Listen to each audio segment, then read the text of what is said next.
The people that their life is basically their identity is related to their work, when that work goes away, many of them get lost. And for a whole bunch of reasons, to your point. One is a sense of purpose for them. It's a sense of importance, provides an opportunity to grow and learn, make a difference, make some money.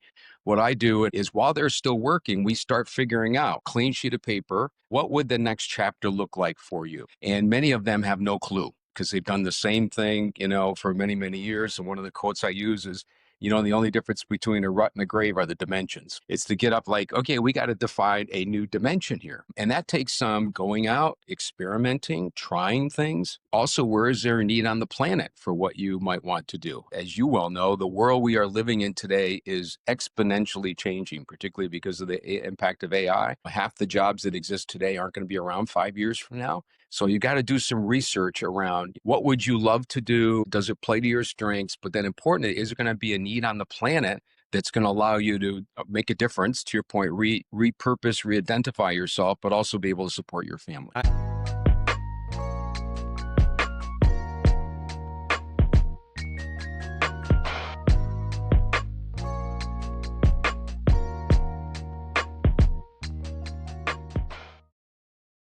Today, we're talking with Keith Lawrence, someone who has spent decades helping people live more intentionally. After 30 years in senior leadership at Procter Gamble, Keith pivoted to become an author, speaker, and life planning coach. His book, Your Retirement Quest, has helped thousands create written life plans, have courageous conversations, and build resilience for a fulfilling life.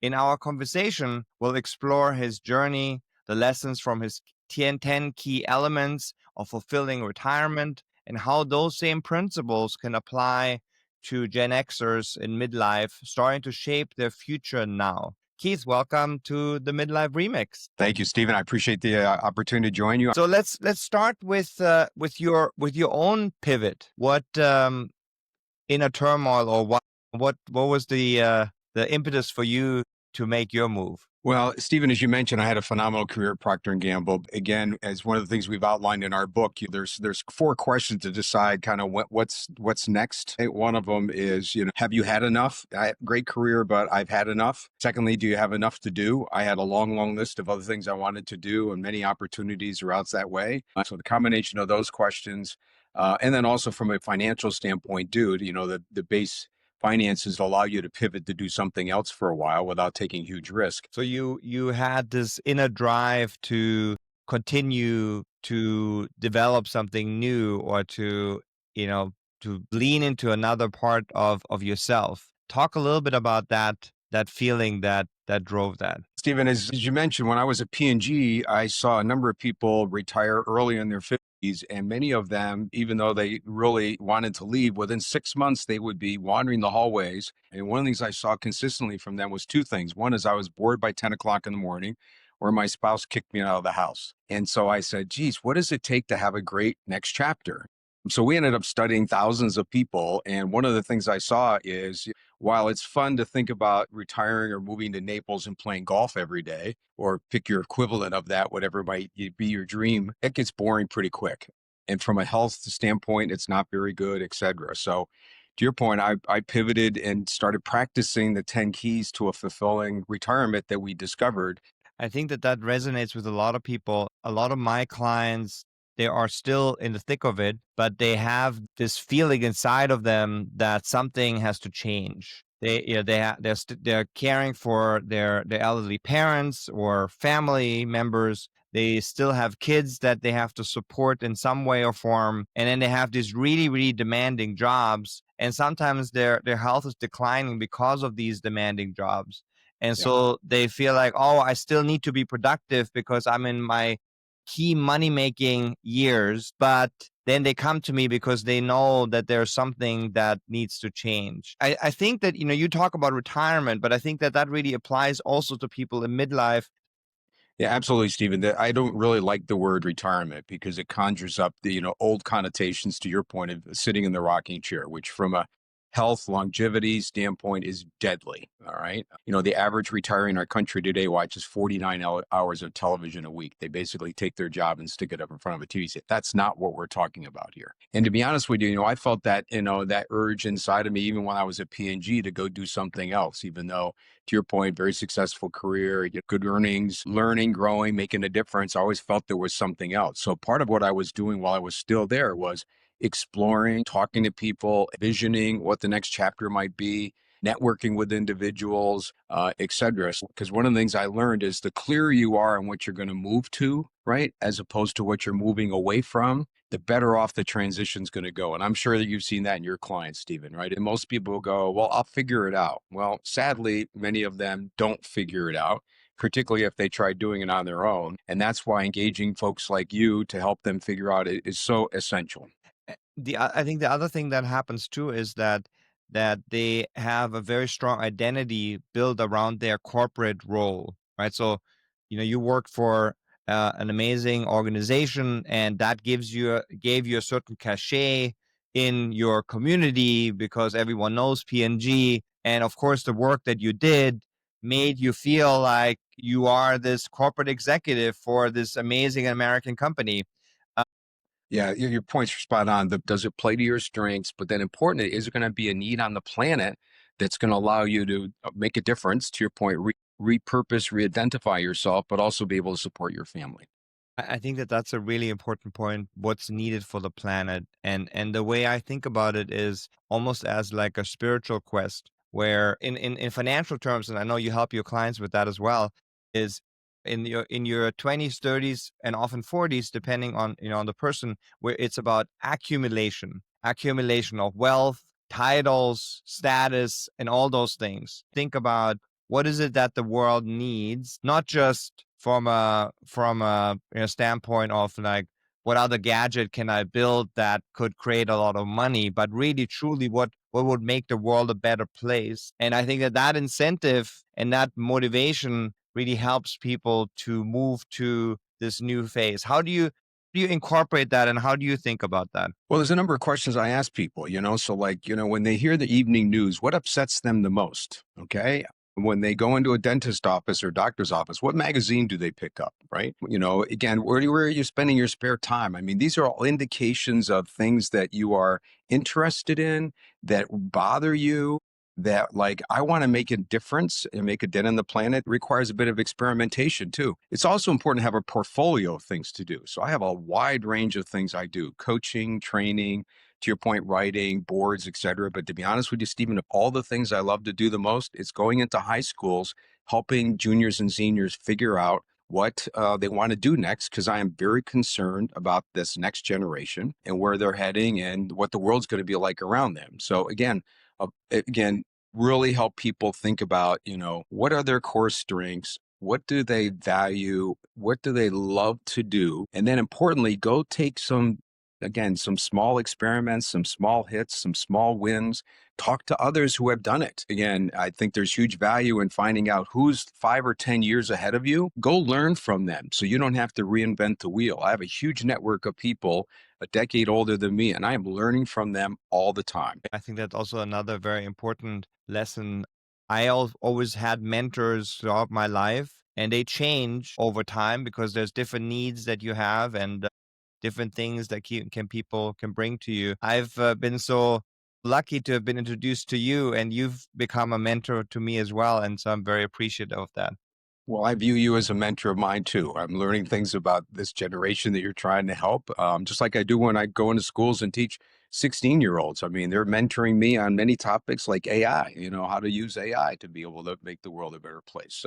So we come back though, and we educate people on some of these myths, right? I think you hit on a couple of them. One of is that the one myth is that happiness equals money. You need to have money to be able to support your family, but that is not the key to happiness. All right. Another myth is this transition is going to be easy. It is not easy to figure out what's next. It takes time. It takes planning. It's not something you want to wing it. So we go through the myths, but then also we cover the 10 key elements of having a great next chapter. And you've hit on a couple of them already. You need to be continuing to learn and grow, whatever that might be. You need to have a role that you are trying to make the world a better place. Giving back is another key element.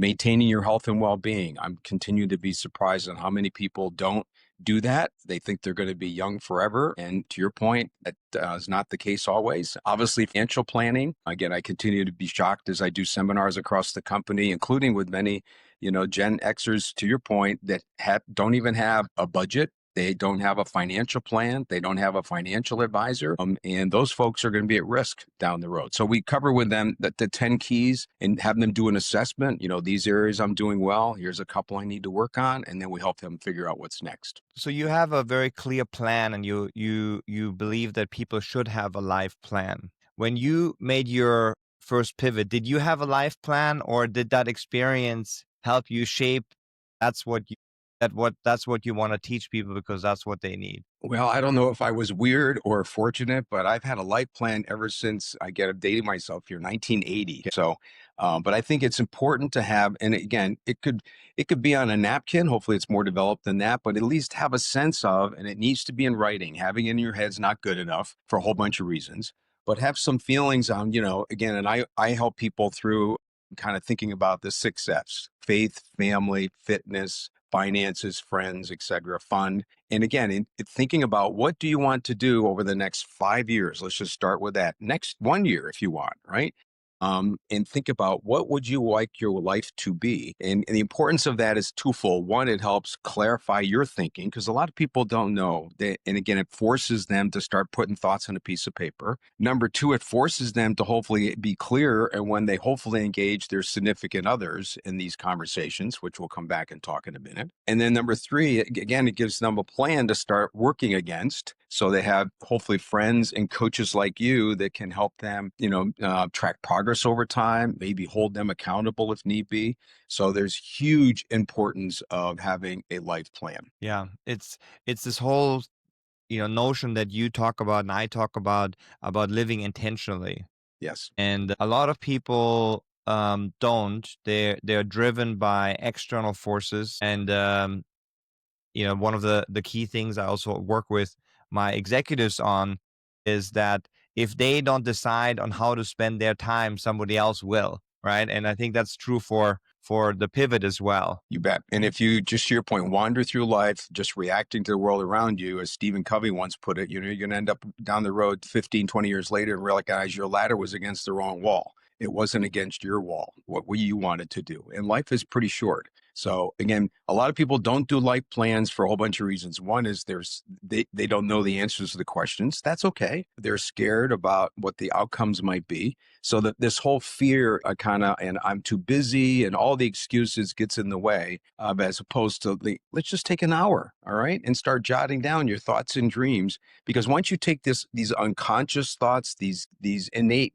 gut things that are going on inside of you, and you start putting them down on a piece of paper, your mind then becomes conscious, and it is magical, I believe. Okay. And I'm sure there's some science behind it. It starts bringing people across your paths, articles, things of that nature to help you provide some answers to what you're actually wrestling with. So again, to your point, getting it down on a piece of paper doesn't have to be anything sophisticated. Recognize the world changes around you too, right? I mean, life plans are going to evolve because somebody gets sick, you lose your job, go down through the list, but at least you have something to start from. Yeah, I do think it is probably even more than magical. I think actually, and I've read some research around this, is that once we set these intentions and we write them down, that we are starting to rewire our neural pathways. And so, it's the same as, like if I tell you about, some trend and you've never heard of it before, and then as soon as I tell you, every corner you go to, you will notice it.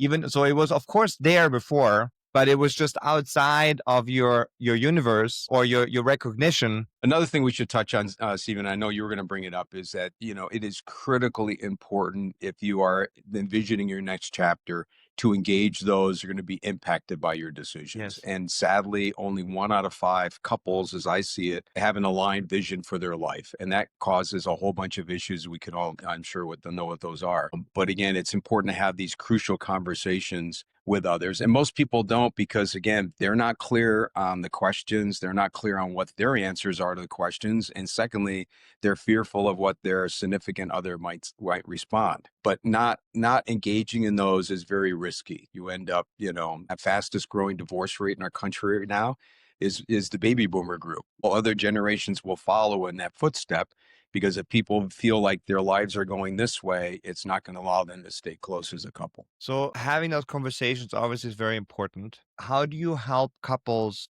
to then get on the same page? Because I think that's so step one is have the conversation, but Okay. step two is like how do you ensure that you align, your Well, there's two things I do. One is we have a formal kind of what we call the 10 crucial conversations that couples need to have, and it covers all the basics. Again, in this, if you're re-envisioning your life, where do we want to live? How do we want to spend our time? Right? I think also what's important, and this is true not only for life planning, but for any kind of relationship that we have, is that we need to A, self advocate, but B, also to take responsibility for our own happiness. Yes. And talk to me about that, and how you work with your clients on that and how difficult maybe it is sometimes for people to do that. Yeah, maybe this is one that's going to trigger a conversation between the two of us. I kind of pivot away from the world with happiness. There's a lot of people in this day and age that feel like I'm just going to cruise along and everything's going to be perfect. Well, lo and behold, the older we get, the challenges are going to mount up. People are going to get sick. You're going to lose loved ones, etc. And so they're like, "Well, I'm not happy." Well, welcome to life. I talk about more around the whole concept of fulfillment, resiliency, to be able to enjoy all the great times you're going to have, but to be able to quickly bounce back, to be resilient from the challenging times that you might face. Okay. There are definite secrets to help you figure out what that might be. Being well, excuse me, all the dimensions of that, mental, physical, spiritual, etc. Practicing the habits that we all know we should be doing to stay well. Most people don't. Taking responsibility for your life, having your own life plan is a good starting point.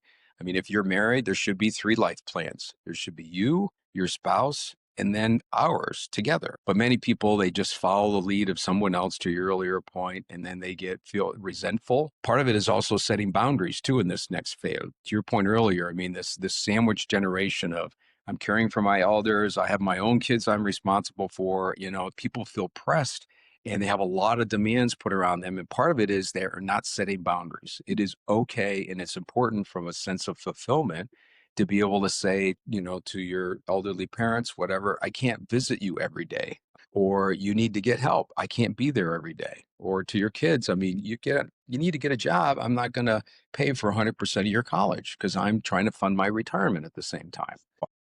I agree with your notion of happiness and how I think the word happiness can be a shortcut to things, and as you say, it can be really misleading, and then it can bring people in the wrong direction. You started talking about resilience, and I would like to talk about that, how resilience can be shaped maybe by redefining the story that you're telling yourself.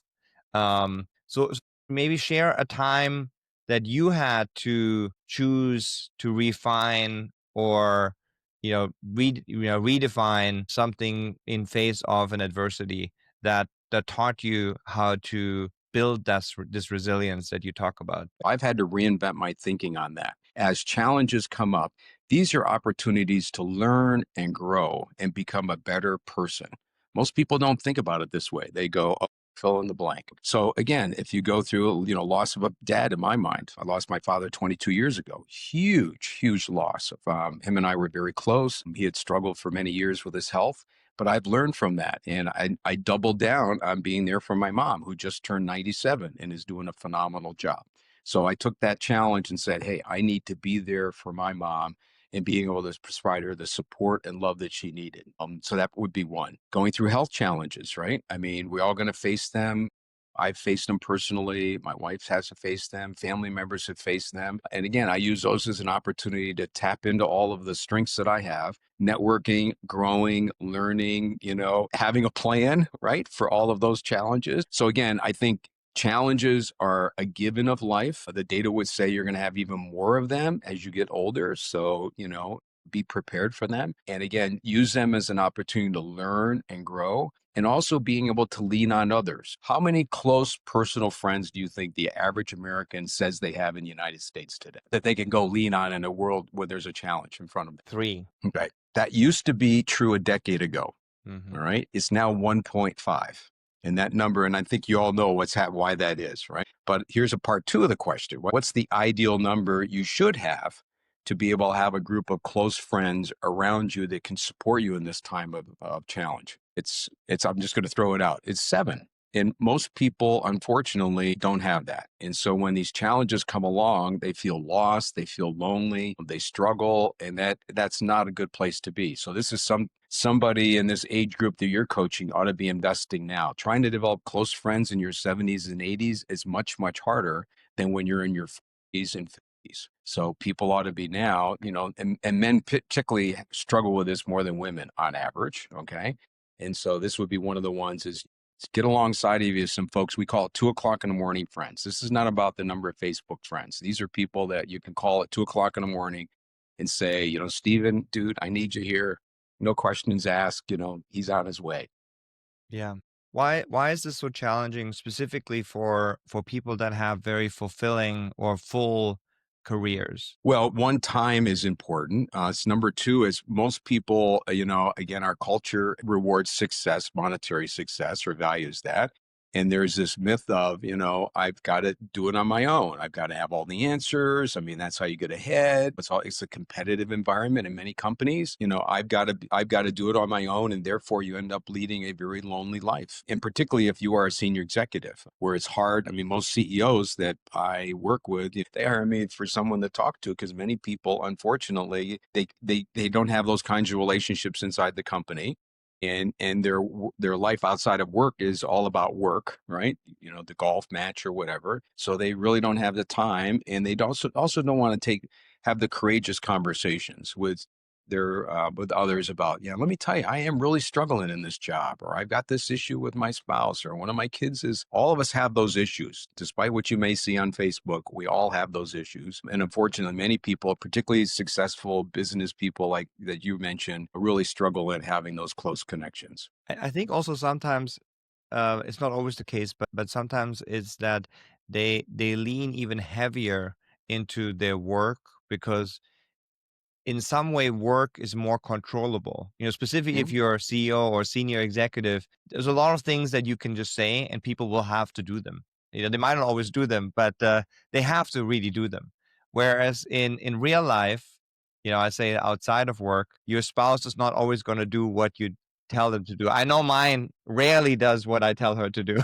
Yeah, absolutely. And neither do I either, right? So these are just relationships. But I think that sometimes it's running away from the real challenges that people have in life. And I think that this goes back to our conversation around resilience. Resilience, I believe, happens when you lean into your fears, when you lean Mhm. into the issues that you have, rather than trying to run away from them or just ignore them, because they're going to continue to fester inside of you and they're going to nag at you. Maybe not during the day, but when you wake up at 3 o'clock in the morning and you start ruminating, these are the things that are going to pop up. Absolutely. And I think you said it really well. I mean, people, again, run away from struggles in their life and dedicate their life to their work. And they forget the very simple fact that the minute you leave your company, no matter what level you are and know how important you think you are, you will become a distant memory in milliseconds. Okay. I've seen that in hundreds of cases.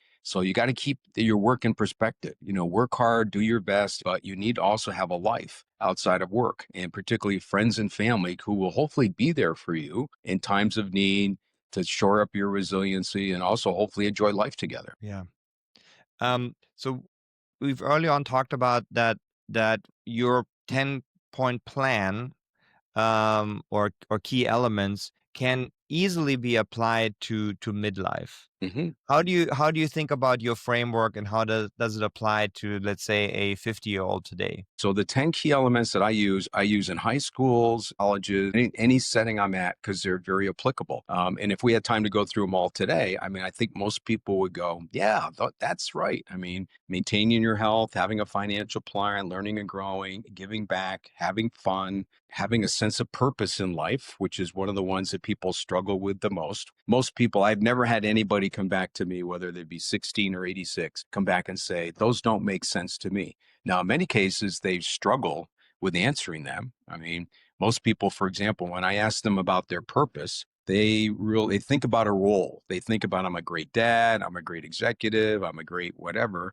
but that's a role. And so when the role goes away, that's when they struggle. The purpose is a kind of a higher order statement about why you exist. And so I'm going to give your people today a homework assignment. All right. So the next time you're bored in traffic or sitting in a Walmart line and you're getting frustrated, think about the answer to this simple question that will help you define your purpose. You're 80 years old someday and one of your grandkids, nieces or nephews snuggles up in your lap and they look at you and they go, in my case, Nampa, that's what my grandkids call me. What was your life all about? How would you answer that in a single sentence they would understand? Most people can't answer that question. And I doubt they're going to say, well, I was a very successful executive at Procter Gamble come on, right? So again, I think having clarity of that statement of purpose is kind of like your North Star. It kind of all starts there. If I have clarity of that, as I think about my next chapter, I can say, hey, does this opportunity enable me to better fulfill my purpose? So I'm going to ask you, I mean, my purpose statement is enabling dreams. That's part of the reason why I'm here today. Hopefully enable some of the dreams of the people who are listening in. Do you have a statement of your purpose? It was interesting that in I made my pivot in a more organic fashion. Mm-hmm. All I knew was that the corporate life was not for me anymore. Mm-hmm. And similar to you, I was managing thousands of people all across the globe, running around like crazy.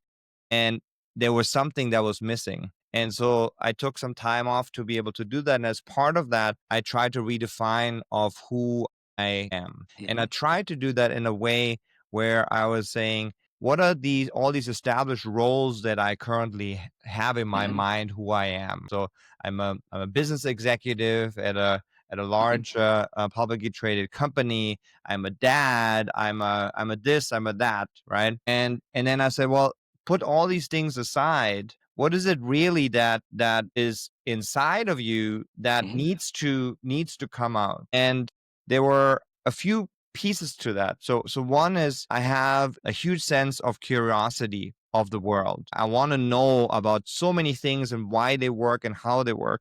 Mm-hmm. And the second part was that I have a huge amount of compassion to others. Mm-hmm. And when people are struggling, I want to be there for them. And so my mission and value really is about helping people alleviate whatever it is that is holding them back so that they can fulfill in the best way. And this doesn't have to only be within my coaching. It can be in the non-for-profit work that I'm doing, the pro bono work that I'm doing, in hopefully showing up for my wife, hopefully showing up for my children to be able to do the same thing. Yeah. So helping people achieve their full potential through my curiosity and compassion for them. Yes. Is that I just kind of replayed back simply what I heard you talk about? Well stated. Yep. Yes, And that exactly. can apply in many, many, many locations, in many places, your kids, your friends, your family, your work, et cetera. I certainly have seen that as I've interacted with you and what you're trying to do with the generation you're working with. So, but again, most people unfortunately don't have that level of clarity. It takes some time figuring it out. This is where you could engage others. I mean, I was coaching one young lady who was struggling with this, and I said, well, she talked about she was going to a wedding that weekend. And I said, well, there's probably going to be some people there that know you. Ask them what they think your purpose is. And she calls me up on this Monday. I'll never forget it.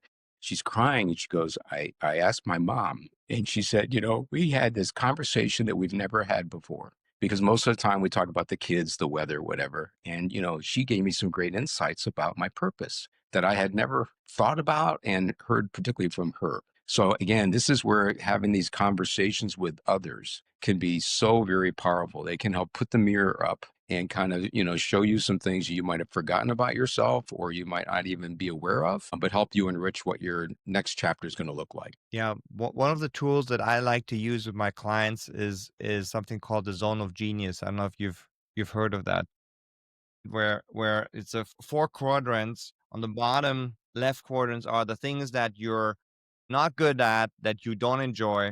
Above that are the things that you are really good at, that you don't enjoy. And then next to on the bottom is the things that you really enjoy but you're not good at. And then of course the zone of genius is what we are striving for, which I think is really very much related to your purpose. The things that you really enjoy, but you're also way better than anybody else. Yeah, absolutely. Again, I'm sure you've seen the research. I mean, if you can, it's just like this Venn diagram. If you can take what you're really good at, your core strengths, okay, and all of us have them. Many of us can't articulate what they are. But what are you then passionate about? So, like one of my daughters was like 99th percentile on math SAT. She hated math. I thought she'd be a great financial advisor, but she didn't like doing it. So, Yes. what are your strengths? What are you passionate about? All right. And then where is this need on the planet? Because if people aren't going to pay you for what you want to do or be open to it, it's going to be a waste of your time and effort.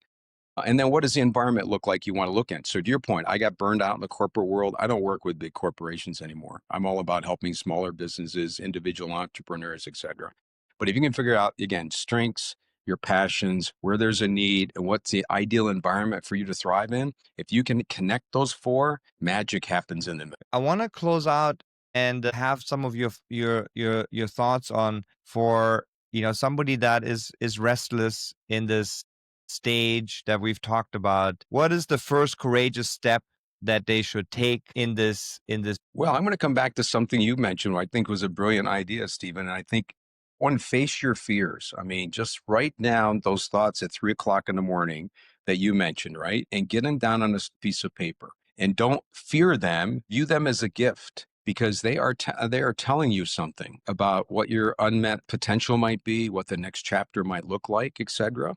So I would start with facing your fears, understanding what they are. Number two, start dreaming about the future. So if you were not encumbered by anything that you have today, your job, your family, whatever, what would your ideal future look like? And start dreaming and brainstorming what that might be. And then importantly, I think the third thing I would recommend is, again, engage others that you value. Hopefully people on the call have a friend. Engage people that know you the best. Engage your significant others. Engage your family in helping kind of enrich, refine what that plan might be. And then I'll add the fourth bonus point is here. Then go start trying it.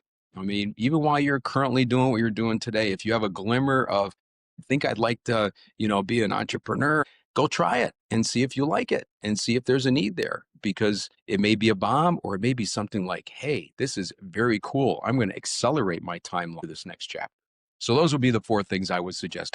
How would you enrich that list? So I think that the one thing that you said earlier, and I think you alluded to it now, is the experimentation part is super important. And so I also always give my clients that recommendation to experiment, just jump in, do something that is small, that doesn't take a lot of your investment, but you get a good feeling for that. And I had clients which wanted to go in education, and once they were a substitute teacher for a few weeks, they realized, nope, that's not what they wanted to do.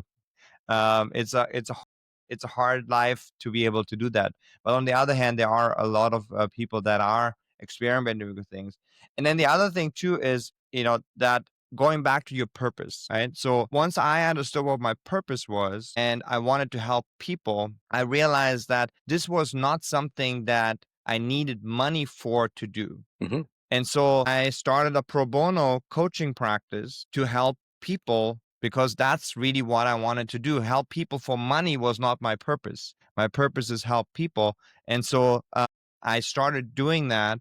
And by doing that, I actually honed my craft. And also, I rewired my brain, as we've talked about earlier, that I now believed that I was a coach. And Hmm. then once I started doing that more, I was able to also get a lot more, other clients because of this sort of manifestation or rewiring by, this is the life that I want to live. It's independent of if I get paid or not that I want to do that. And I think that's another element that people can add to that journey as well. Oh man, that's exactly my same experience. I started doing this retirement, quote unquote, work 30 plus years ago. We ended up, because of all the learnings that we had, we started just doing free seminars in local churches and colleges in the spirit of giving back. And here we are. That led to the Amazon best-selling book and all these workshops and seminars. And so I would have never dreamed that initial learning for our own benefit and helping others would take us to today. So to your point, experiment, take a small swing at the bat. Doesn't have to cost you a lot of money.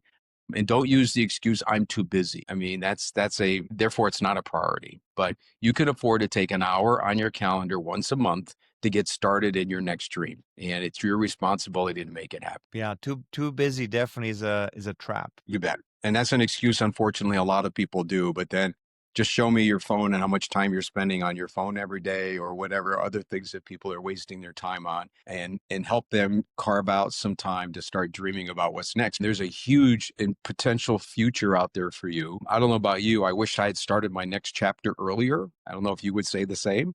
Absolutely. Yeah, and I think that one of the things that holds most people back is their finances.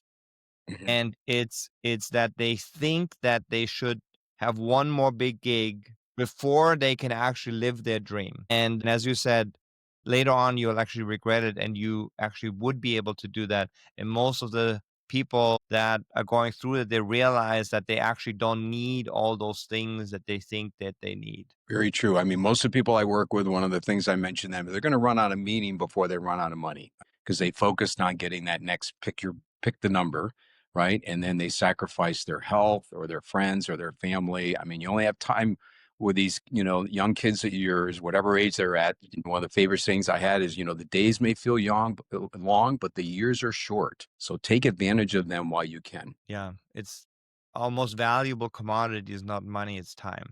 Keith, thank you so much for your time. It was lovely to catch up with you and to learn from you. I'm sure everyone will benefit from your wisdom, and I hope that we'll have the opportunity to speak soon again. You bet, Stephen. Thank you again. And again, enjoy the conversation. All the best to you and everyone that's listening in today. Be well.